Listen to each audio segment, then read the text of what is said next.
As Joe Biden and Kamala Harris continue to trade barbs over the subject of desegregation and school busing, another candidate is aggressively working to win over African-American voters. According to sources who spoke with Politico, Elizabeth Warren has been reaching out to grassroots leaders and community activists to convince them she would be their strongest advocate in the White House. She also announced a new policy plan aimed at boosting opportunities for black women.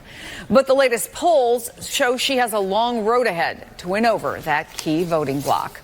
Joining me now is former DNC senior advisor Doug Thornell, GOP pollster Chris Wilson, a former director of digital strategy for Ted Cruz's 2016 campaign, Brendan Buck, former advisor to then Speaker Paul Ryan, and MSNBC contributor Maria Teresa Kumar, who is the president of Voto Latino. Just moments ago, Essence magazine released an op-ed written by Elizabeth Warren. She promises a new commitment to black women. Here's a quote. On day one of the Warren administration, I will take a set of executive actions to boost wages for women of color and open up new pathways to the leadership positions they deserve. I'll start by putting tough new rules on companies that contract with the government, who collectively employ a quarter of the American workforce.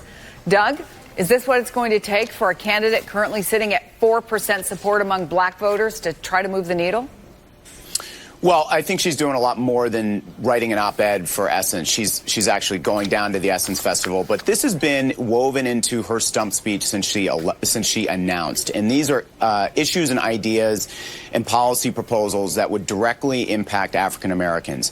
And she says it not just in front of black audiences, but in front of white audiences. And I think that's really helped her out. Now, she has a long way to go, in part because she's not as well known as Kamala Harris or Biden or Bernie Sanders. But when I was down in Charleston, South Carolina a few weeks ago, Chris, for a Black Economic Alliance forum, Elizabeth Warren was down there too, along with a number of the other candidates. And the buzz coming out after that event was around her and what she had to say because of her specificity on issues. And so I think that, look, she's got a long way to go. And I thought she had a really strong debate. But she's got to lean into these policy proposals. I think that's really where she's going to gain traction and ultimately close the gap. Yeah, Maria, and I think it's probably no coincidence that she is a woman who is looking at a proposal for women that she is hoping will help her gain traction. Maybe her strong debate performance got buried a little bit because the second night became so volatile. What do you make of Elizabeth Warren right now, Maria? What she has been able to do is all the stuff that was alluded in that article. She has been working in these communities, behind the scenes, making the phone calls, laying the groundwork. I have seen that from very little other political candidates in a way that is smart. She's not waiting to build these alliances with leadership, whether it's the African-American community, the Latino community, the Asian community, to the day that when it comes out to vote. Instead, she's actually been building these relationships for the last good 24 months, as far as I'm aware. And that allows her to get credibility with the leadership, but then she goes and actually speaks to the community. When she was here in Texas in April, she basically brought down the house when she delivered her conversation to She the People, where it was a forum of multicultural women led principally by African-American women, where she was talking to not just, allies, but she was actually nailing policy issues that people really care about. So, yes, the election is new. The election is still young. I keep saying that the campaign trail is, we might as well be talking dog years right now because we don't know who's going to come out at the head of the pack. But Elizabeth Warren, what she's doing very well is that she's doing behind the scenes and in front of the scenes incredibly well, very astutely, and not waiting until the last minute. Yeah, a lot of voters have been very impressed by her specificity at this stage in the campaign. And then you have Joe Biden, who did this extensive interview on CNN this morning. When he wasn't on defense, frankly, about his busing comments, he was fielding questions on immigration. And he says he favors some form of health care for undocumented migrants. But he also said that people are coming here because they're desperate. And here's his fix. I put together a $740 million program with Republicans, I might add. At the very end, say, we'll make a deal with you. You do the following things to make your country better so people don't leave, and we will help you do that. Chris, we heard a similar plan from Julian Castro on the debate stage last week, and there have been some Democrats who have been concerned about the conversation generally, thinking it gives fodder to what Donald Trump clearly thinks is one of his strongest issues, immigration. But is it really?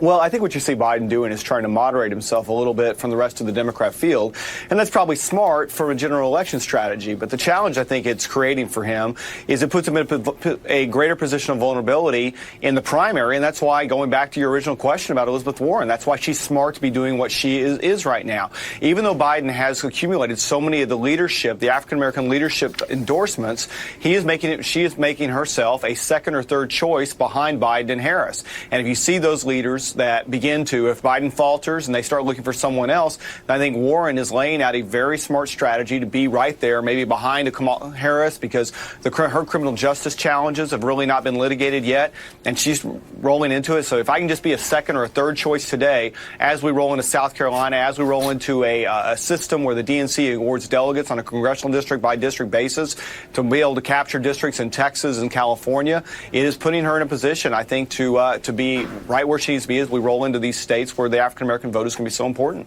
Brendan, one area where all the Democrats agree is that they are opposed to what this administration is doing to try to add that citizenship question to the census that I was just talking about a little while ago. And in the wake of the new Supreme Court ruling, the one and now that said, you know, if you have a different plan, let us see it by today at 2 o'clock. Look at this. It's the local legislative races that could reshape politics for 10 years to come. The Supreme Court won't weigh in on gerrymandering, so the party in power in each state will have the power to redraw once-in-a-decade maps. The New York Times reports that they are acutely aware of the prize. Republicans and Democrats starting campaigns early, knocking on doors, rallying donors with the pitch that a tiny statehouse election in suburban Dallas or coastal Virginia could have national reverberations. For a lot of people, this question is central to where we are going for the next 10 years. Where do you see it, and how important is what happens maybe just between now and 2 o'clock this afternoon when the Trump administration has to come up with an argument? Yeah, this is one of those things that I don't think most people appreciate how big of an influence it could actually have.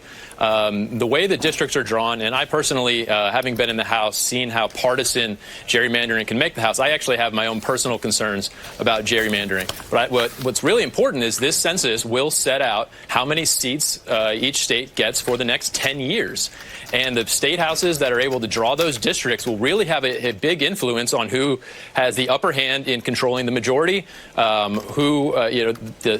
partisan these districts are going to be, and that really shapes the entire political discussion that we're having. Yeah, now, given the stakes, do you think that we're going to see something by 2 o'clock, or is it going to be an executive order attempt by the president?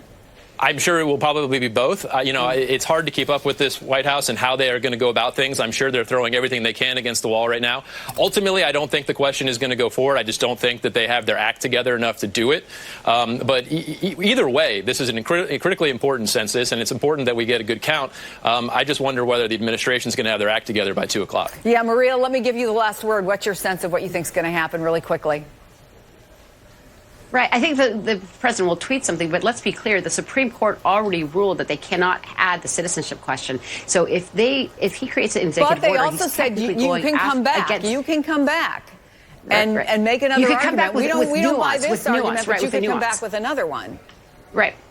But we actually have the receipts. We have his tweets saying that the reason he wants to do it is basically he wants to ensure that that undocumented people do not get included.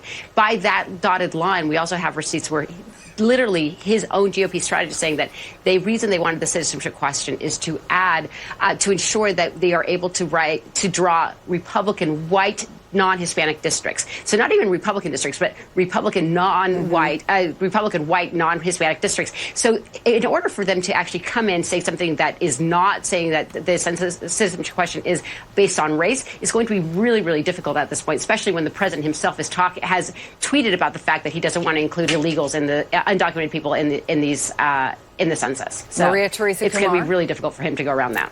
Maria, Brendan, Chris, Doug, great to see all of you. Thank you so much.